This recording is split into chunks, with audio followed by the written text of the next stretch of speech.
అందరికీ నమస్తే అండి. గత 2 వీడియోల్లో మనం బెట్టింగ్ యాప్స్ ఎవరైతే ప్రమోట్ చేస్తున్నారో వాళ్ళ గురించి మాట్లాడుకున్నాం. సరే, వాళ్ళ గురించి మాట్లాడే ఉపయోగం లేదని చెప్పి నాకు అర్థమైపోయింది. ఎందుకంటే రోజుకి వాటిని ప్రమోట్ చేసే వాళ్ళు ఎక్కువైపోయారు తప్పితే ఎవడు కూడా ఇలా చేయకూడదు, ఇలా చేస్తే తప్పు, మనల్ని కొంతమంది అభిమానిస్తూ ఉంటారో, మన మాటలు నచ్చో లేదంటే మనం చెప్పే సబ్జెక్ట్ నచ్చో మనల్ని కొంతమంది ఫాలో అవుతూ ఉంటారు. అభిమానంతో ఖచ్చితంగా ఫాలో అవుతారు, లేదంటే మనం చెప్పే సబ్జెక్ట్ నచ్చని ఉంటారు. ఈ రెండిట్లో ఏదో ఒకటి. వాళ్ళ అభిమానాన్ని మనం క్యాష్ చేసుకోకూడదు అని ఎవరికి అనిపించట్లా. ప్రతి ఒక్కడూ కూడా ఏదో రకంగా అడ్డంగా సంపాదించేయాలి. సరే, అవకాశం దొరికినప్పుడు సంపాదించుకోవాలని కూడా తప్పులేదు, కానీ ఇలాగా మనుషుల జీవితాలతో ఆడుకోవడం కరెక్ట్ కాదు. సరే, ఇంకా ఆ విషయం గురించి పక్కన పెట్టేస్తాం. వాళ్ళ గురించి ఎంతసేపు మాట్లాడుకున్నా కానీ టైం వేస్ట్, ఉపయోగం లేని మాటలు అవన్నీ కూడా. నేను ఏమంటానంటే, మీరు ఒకసారి బాగా ఆలోచించండి. టెక్నాలజీ మారింది, రకరకాల ప్లాట్ఫామ్లు వచ్చినాయి. ఫేస్బుక్ కావచ్చు, ఇన్స్టాగ్రామ్ కావచ్చు, యూట్యూబ్ కావచ్చు, ఇంకా చెప్పుకుంటా పోతే చాలా ఉన్నాయి. ఫర్ ఎగ్జాంపుల్ 3 తీసుకుందాం. ఇన్స్టాగ్రాము, ఫేస్బుక్, యూట్యూబ్, ఈ 3 తీసుకుందాం. మీరు బాగా గమనించండి. చాలామంది వాళ్ళకు నచ్చిన సబ్జెక్టు, అంటే వాళ్ళకు వచ్చిన సబ్జెక్టు, ప్రతి ఒక్కరికి ఒక సబ్జెక్ట్ ఉంటుంది. నీకు తెలిసింది నాకు తెలియదు, నాకు తెలిసింది నీకు తెలియదు. అలాగే ప్రతి ఒక్కరికి కూడా ఒక విషయం పైన ఒక అవగాహన ఉంటుంది, అంటే కొంత నాలెడ్జ్ ఉంటుంది. నేను ఇది మాట్లాడగలను. ఫర్ ఎగ్జాంపుల్, నాది నేను చెప్పను కూడా ఇక్కడ, అంటే ఇది సపరేట్గా డిఫరెంట్ ఛానల్లో అప్లోడ్ చేస్తున్నాను కాబట్టి నేను చెప్పను. ఒక్కొక్కరికి ఒక్కొక్క దాని మీద సబ్జెక్ట్ ఉంటుంది. ఒకరు వ్లాగ్ చేస్తూ ఉంటారు, అంటే ఎక్కడికైనా ట్రావెల్ చేస్తున్నాం, ఇంకోటి ఇంకొకరు చేస్తూ ఉండొచ్చు. ఇంకొకరు వంట బాగా వచ్చి వంట చేస్తారు, అంటే లేడీసే కాకుండా ఈ మధ్యన అబ్బాయిలు కూడా ఎవరైతే బ్యాచిలర్స్ ఉన్నారో వాళ్ళు కూడా ఈరోజు మేము ఈ వంట చేసామని చెప్పేసి చేస్తూ ఉంటారు. అంటే యూట్యూబ్ పరంగా చెప్తున్నాను నేను. ట్రై చేయండి, మీరు కూడా సింపుల్గా అయిపోద్ది కదా. మనం వేలు పెట్టి అడ్డంగా ఏదో ఇందులో ఎత్తే ₹1,00,000 వచ్చేస్తాయని చెప్పేసి బెట్టింగ్ యాప్లు పెట్టుకొని బెట్టింగ్ యాప్లో డబ్బులు వేసి ఆడి డబ్బులు పోగొట్టుకునే కన్నా చక్కగా ఏముంది, సక్సెస్ ఖచ్చితంగా అవుతారు. ఒకరోజు 2 రోజులు టైం పట్టొచ్చేమో కానీ, అంటే 1 నెల 2 నెలలు, ఒకరోజు 2 రోజులు అంటే 1 నెల 2 నెలలు టైం పట్టొచ్చేమో కానీ ఖచ్చితంగా మీరు ఆటోమేటిక్గా యూట్యూబ్లో అయితే ఒక 50 వీడియోలు 60 వీడియోలు అప్లోడ్ చేశారంటే ఆటోమేటిక్గా ఖచ్చితంగా మీకంటూ ఒక బేస్ ఏర్పడుతుంది. దాన్ని ట్రై చేయండి, ఈజీగా అయిపోద్ది. ఒకరికి వండడం వచ్చు, సరే మీకు వండడం రాదు, తినడం అయితే వచ్చుగా, అందరికీ వచ్చుగా తినడం. నాకు వచ్చు, మీకు వచ్చు. చాలామంది వండే వీడియోలు కాకుండా తినే వీడియోలు ఎక్కువ పెడతారు. ఈరోజు నేను పలానా రెస్టారెంట్కి వెళ్ళాను, ఇక్కడ ఫుడ్ బాగుంది. ఈరోజు నేను ఈ రెస్టారెంట్కి వెళ్ళాను, ఫుడ్ బాగుంది. ఇక్కడ వ్యూస్ చూస్తేనేమో మిలియన్స్లో ఉంటాయి, ఫాలోవర్స్ కూడా బాగా పెరుగుతూ ఉంటారు. అలా కూడా ట్రై చేయొచ్చు. నేను ఏమంటానంటే, నా ఉద్దేశం, మీరు పనులన్నీ మానేసుకొని మీ చదువులన్నీ పక్కన పెట్టేసి మీరు యూట్యూబ్కి వచ్చేయడనో, లేదంటే ఫేస్బుక్లో వీడియోలు చేసుకున్నానో, లేదంటే ఇన్స్టాగ్రామ్లో వీడియోలు చేసుకుని చెప్పి నా ఉద్దేశం కాదు. ఎవరైతే కొంచెం స్ట్రగుల్ అవుతున్నారో, అంటే లైఫ్లో కొన్ని స్ట్రగుల్స్ ఉంటాయి కదా, ఎవరైతే అవుతున్నారో, అంటే ఫుల్ టైం కాకుండా పార్ట్ టైం ఒకసారి ట్రై చేయండి. ఏం పోయింది? ఫర్ ఎగ్జాంపుల్ యూట్యూబ్ తీసుకుందాం. 10 వీడియోలు అప్లోడ్ చేయి, లేదా 20 చెయ్యి, లేదంటే 30 చెయ్యి, 40 చెయ్యి. ఏముంది, రోజుకో 2 వీడియోలు చేసుకుంటే అయిపోయాయి. ఆటోమేటిక్గా ఏదో ఒక రోజు ఖచ్చితంగా సక్సెస్ ఆటోమేటిక్గా వచ్చింది, రాకుండా పోదు.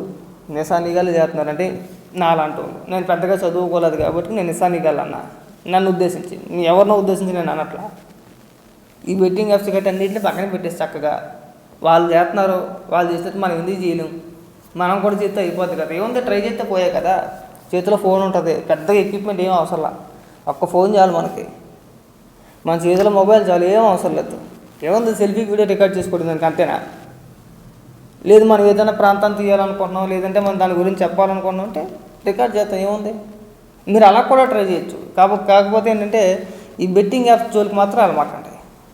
జీవితాలు నాశనం అయిపోతాయి. మీ జీవితం కాకుండా వెనకాతలు ఉన్న కుటుంబ సభ్యులను కూడా రోడ్డు మీద తీసుకొచ్చే పరిస్థితి వచ్చింది. అక్కడి దాకా తెచ్చుకోకుండా చక్కగా వాళ్ళు చేస్తున్నారు, మనం ఎందుకు చేయలేం. ఇది ఒకటి గుర్తుపెట్టుకోండి. లేదు, మీకు ఏది వస్తే అది. ఒక్కొక్కరికి ఒక్కొక్క సబ్జెక్ట్ పైన నాలెడ్జ్ ఉంటుంది. అందరికీ అన్ని విషయాలు తెలుస్తాయని చెప్పి నేను అన్న, కానీ కొందరికి కొన్ని విషయాల్లో బాగా అవగాహన ఉంటుంది. నాకు కూడా తెలుస్తుంది, మీకు కూడా తెలుస్తుంది. మీకు తెలిసిన విషయాన్ని చెప్పండి, నచ్చిన వాళ్ళు చూస్తారు, ఏముంది. 100% కదా. మీరు అలా ట్రై చేయండి. ఎలా వద్దు, ఈ బెట్టింగ్ యాప్స్, లేదంటే ఆన్లైన్లో ఏదో డబ్బులు పెడితే ఏదో వచ్చేద్దానో, ఈ ట్రేడింగ్ అనో, ఇంకోటనో వీటి జోలికి అస్సలు పోవద్దు. జీవితం నాశనం అయిపోతాయి. నేను చాలామంది దగ్గరగా చూసా, ఒకరిద్దరిని కాదు. నా చుట్టుపక్కల ఉన్న వ్యక్తులు కావచ్చు, లేదంటే నా ఫ్రెండ్ సర్కిల్లో కావచ్చు, నేను చాలా దగ్గరగా చూశాను కాబట్టి నేను చెప్తున్నా, మీరు వీటి జోలికి వెళ్ళమాకండి.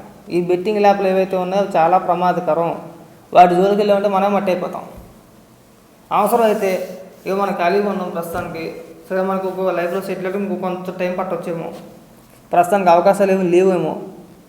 అంటే మనం చదువుకున్న చదువుకి ఇప్పుడు మనకు అవకాశాలు లేకపోవచ్చు, లేదంటే ఇంకొక రీజన్ కావచ్చు, లేదంటే ఇంకొక రీజన్ కావచ్చు. వాటి గురించి పెద్దగా ఆలోచించొద్దు. ఏముంది మహా అయితే చేతిలో మొబైల్ అలాగే ఉంటుంది. నాకు తెలిసి ఇవాళ రేపు కూడా యువత అంతా కూడా మెజారిటీ ఉదయం లేచిన కాంచి నైట్ పడుకునేంత వరకు కూడా ఫోన్ చేతిలో ఖచ్చితంగా ఉంటుంది. అలాగా మనం అలా స్క్రోల్ చేస్తూనే ఉంటాం పైకి. ఆ స్క్రోల్ చేయడం ఆపేయండి. మీకు నచ్చిన సబ్జెక్టు, మీకు వచ్చిన సబ్జెక్టు మాట్లాడగలిగితే మాట్లాడండి. నేను కూడా ఫస్ట్ టైం కెమెరా ముందు మాట్లాడేటప్పుడు త్వరగా మాట్లాడలేకపోయేవాడిని. ఒక మాట అటు ఇటు, లేదంటే ఒక వీడియో చేస్తానికి 30 టేకులు 40 టేకులు అంటే 30 సార్లు కట్ చేసుకోండి, రికార్డ్ చేసి 30 సార్లు ఆపేసుకోండి. మాట్లాడలేక రాక 1-2 వీడియోలు మాట్లాడేమనుకో అర్థమైపోతుంది మనకు కూడా. ఏముందలే సింపుల్ ఎంతే కదా అనుకుంటాం అంతే. అంటే వాళ్ళు మాట్లాడగలుగుతున్నారు, మనం మాట్లాడలేము అనే ఫీలింగ్ అస్సలు పెట్టుకోవద్దు. ఎవరికి కూడా అలవాటు కాదు ఇక్కడ, నాకు కూడా. ఈజీ ఏం ఉండదు. 1-2 సార్లు మాట్లాడితే ఆటోమేటిక్గా మనకు అర్థమైపోతూ ఉంటుంది. నచ్చిన వాళ్ళు చూస్తారు బ్రదర్, ఏముంది. ఒక్కసారి ట్రై చేయండి. వీడియోలు కలమాకండి, ఈ బెట్టింగ్ ల్యాబ్స్ వీడియోలు కలమాకండి. ఇన్ కేసు ఒకవేళ మీకు అర్థమైపోతూ ఉంటుంది. ఒకసారి ఇవన్నీ చూస్తూ ఉంటే కానీ మీకు అర్థమైపోతూ ఉంటుంది. మనం చూస్తూ ఉంటే మనకు అర్థమైపోద్ది. వాడు ఎవడో చేసేయడం చెప్పేసి చూడడం కాకుండా మీరే ట్రై చేస్తే ఏం పోయింది అంటున్నాను నేను. ఈ బెట్టింగ్ యాప్స్ కూడా పక్కన పెట్టండి. దాని మీద కేటాయించే టైం అంతా కూడా వీటి మీద పెట్టుకోండి. మీకు ఎంతో కొంత యూజ్ ఉంటుంది అంటున్నా. అంటే మీరు పని మానేసుకొని, పని కట్టుకొని, మీరు వ్యాపారాలన్నీ మానేసుకోండి, ఉద్యోగాలు మానేసుకోండి, వీటి మీద నుంచి నేను చెప్పట్లా. ఎవరైతే ఈ బెట్టింగ్లు లేదంటే ఈ బెట్టింగ్ యాప్స్లో డబ్బులు పోగొట్టుకొని వాటికి బాగా అడిక్ట్ అయి ఉంటారో మీరంతా కూడా వాటిని వదిలేసి చక్కగా ఒకసారి ఇలా ట్రై చేయండి. దానికన్నా బెటర్ రిజల్ట్ ఉంటుంది 100%.